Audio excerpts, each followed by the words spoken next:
Ba-boom. Hello.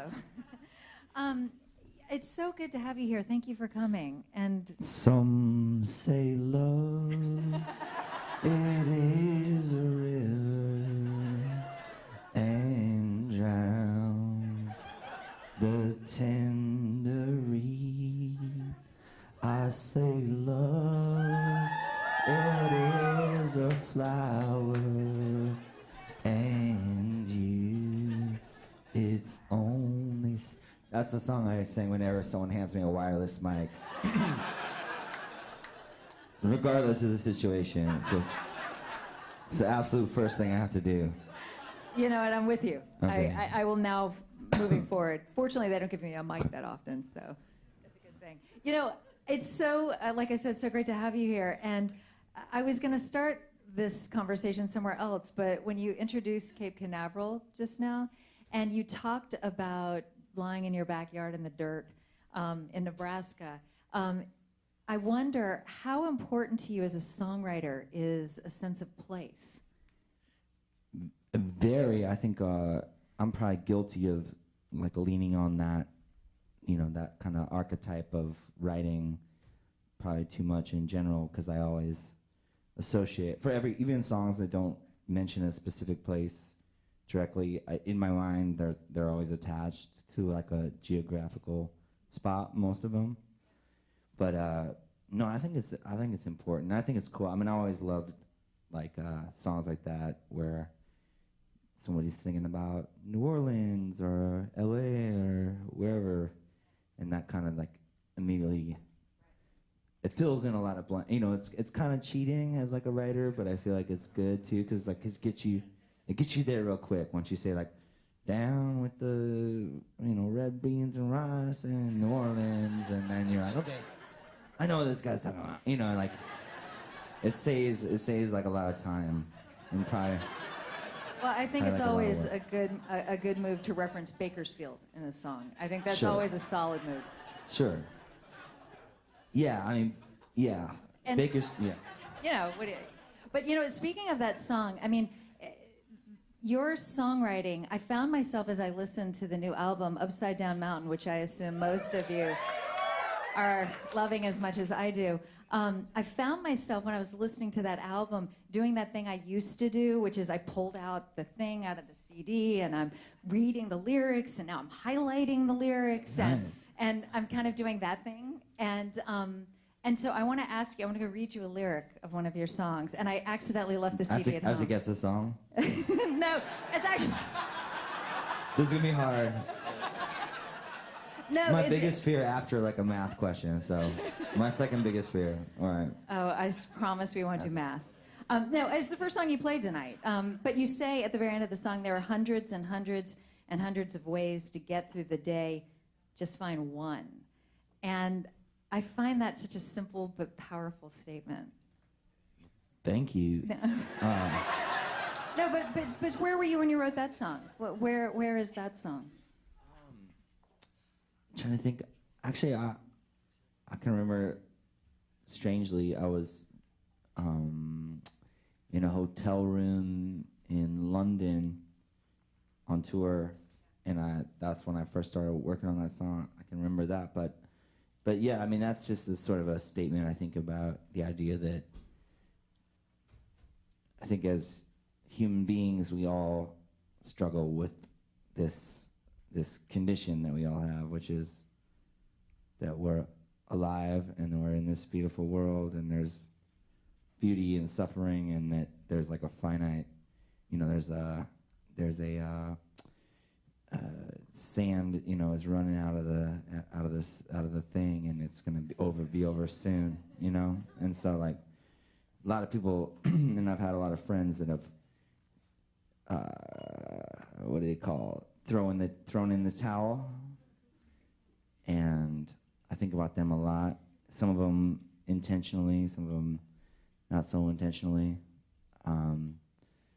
But I think they were kind of coming from the same space, which is just that it's hard. Sometimes it's hard to feel like you want to get to tomorrow. So to me, that's just sort of like, that song is about like positive, you know, kind of that affirmation thing. Like, let's be positive. Like there's a million ways. I don't care what you have to do. You can just like there's got to be one way to do it, you know, because there's so many possible ways, and then what's the alternative, which is to like exit the stage, you know, which is we don't want anyone to do that we love, you know, of course. So that's yeah, maybe that's like a little heavy, but that's what that one's about. No, well, and I didn't mean to make you get all heavy, but but throughout your career, and this is something I'm sure you've talked about a million times, but that hearing the evolution of your songwriting and where you are now, how different do you feel than you did, you know, 2 records ago, 25 records ago, 65 records ago? I mean, how do you feel this arc going through? 35 pounds ago. 35 you know, pounds ago. That's what you're thinking, you know. You might as well just say it. I didn't want to say that. I just was thinking maybe you got a haircut. You maybe got a haircut? Feel a lot different 35 pounds ago. No, I think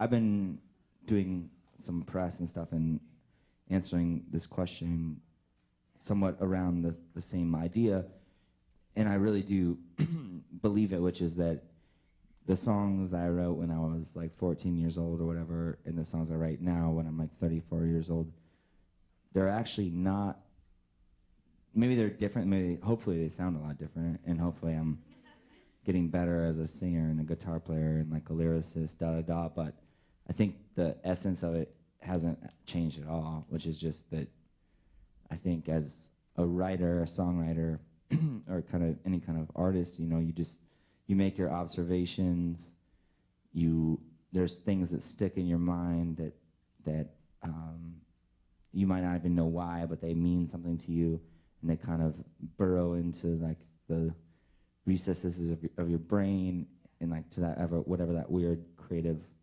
cortex that we don't really have access to except in our dreams and in our songs and stuff, and then it comes out of there, you know. So it's not that different, you know. Like I think I was still kind of writing about the same thing when I was 12 as I was today, you know. To write songs and record songs when you're 12, what were you listening to as you got to that point? I mean, when you were 5 or 7, or I don't know. I mean, okay. As I couldn't write a song now. I mean, I was blessed to have like a very supportive family and a very supportive group of friends and people that were interested in music and in Omaha. Yeah, in Omaha, and they were letting me kind of do things at an early age. But I can actually remember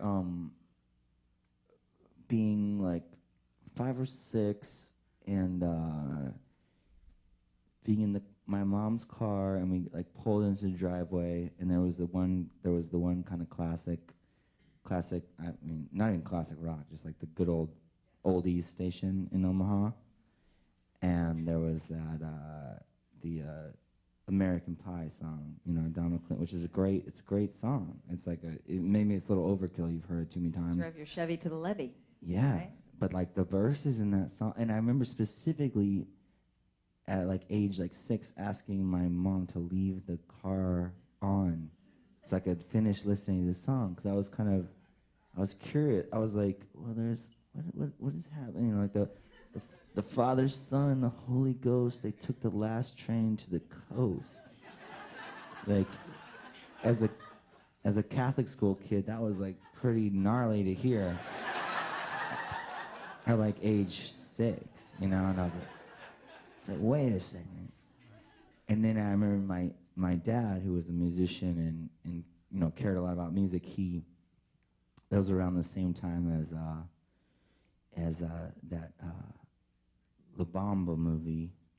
You remember in the 80s? So Richie Valens. Oh, Richie Valens. Was the movie called La Bamba? Yeah. And it's Richie Valens' biopic. A lot of people, you know, think I look like a young Lou Diamond Phillips, you know.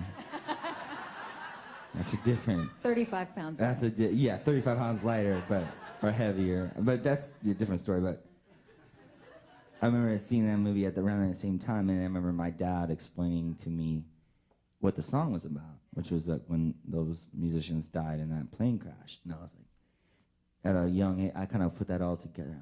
I was like, whoa, this is like like the levels of complexity of like songs and like what they can be. They're not all, you know, because at the same time I was like, I also like George Michael. Like we got to have faith, the faith, and Madonna or whatever. But I remember that song sticking out as just being like, wow, that was like it's like a crazy song. That's a crazy beautiful song. I mean, it's a great song.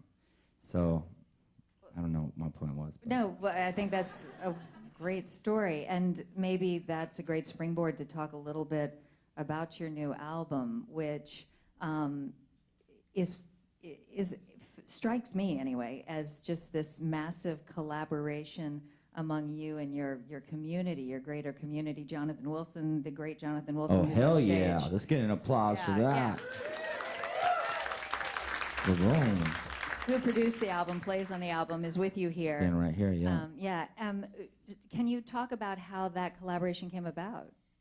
Yeah, well, I mean, we were friends for years. Obviously knew his music and played with a lot of friends in common, like the incredible Jenny Lewis. We could maybe get an applause for her.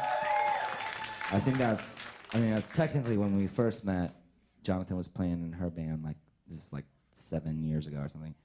But yeah, so we we stayed friends and played music kind of for fun. And then when I got a new record deal and I moved to like None Such, which is like a great label. Which is a leap. Yeah, kind of. Which I would be curious to know Yeah. what made you take that leap. But finish your other story. Finally got out of the indie rock ghetto and got into the majors. You know, I've been like on the farm team for so long, so I was like, okay, let's get the. You can be the Clayton Kershaw. Yeah, I want to go to the show, the big show. You know, so I got in there, and they're very amazing and very sweet and very supportive of anything I wanted to do. But you know, at that point, there's a lot of chances to like, let's work with this producer, and I thought about different stuff, and I tried a few different things, and then Jonathan was kind of the perfect fit because he was.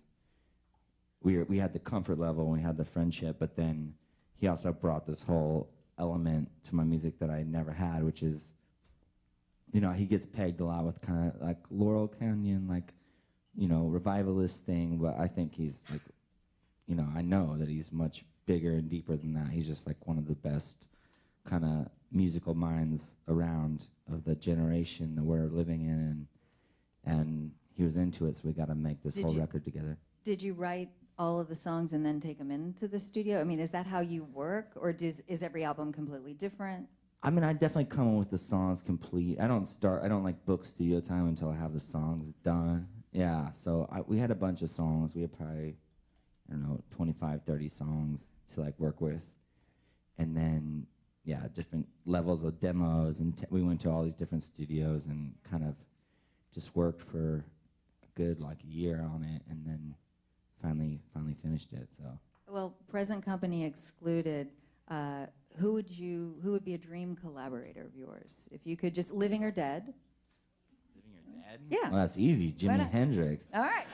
I just made it too easy.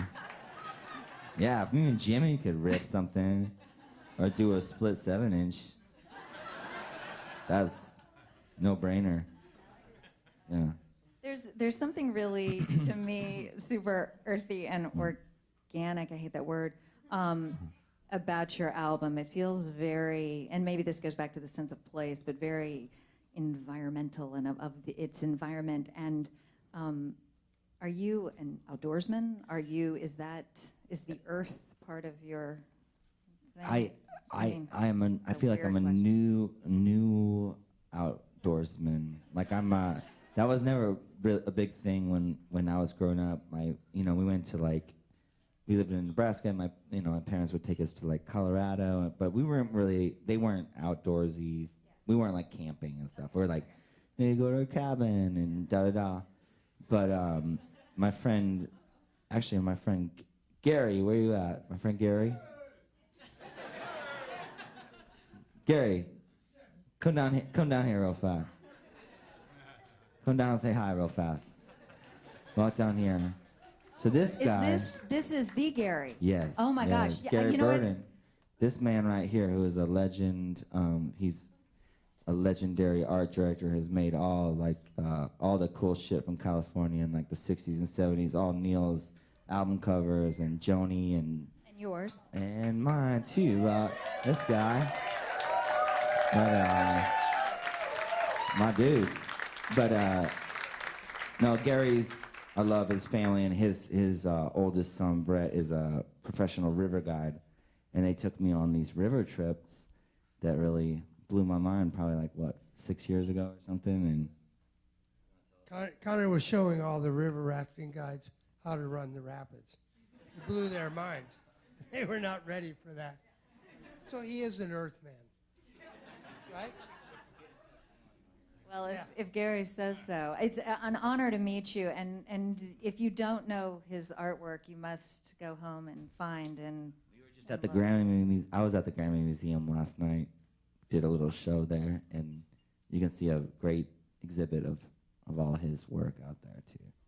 But it's beautiful. Living legend.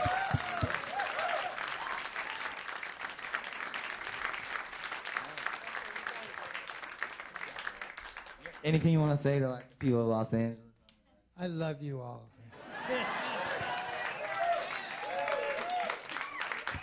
Well, look, I don't know where else we should go after that. Here's one question, one last question for you, and then I want you to play more music because that's what I want to hear.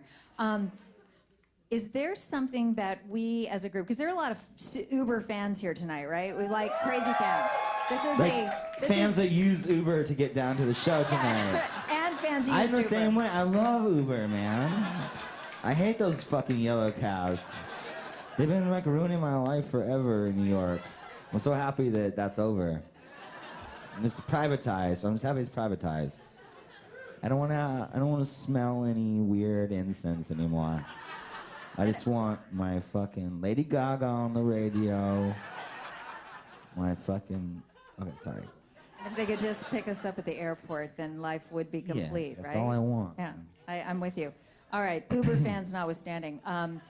Is there something about this album, because you've been asked so many questions about it over this great length of time, and to me the music and the words, it's really about the words for me, speak for themselves, but is there something that we collectively may not know that you wish we would know, or that we should know, or it's like, what do we miss? Do we miss something?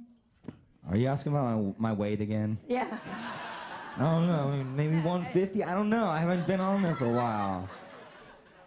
No, it's hard to say. Do you have a favorite moment, a favorite part, a favorite story from making it, anything that we don't know? Let me think.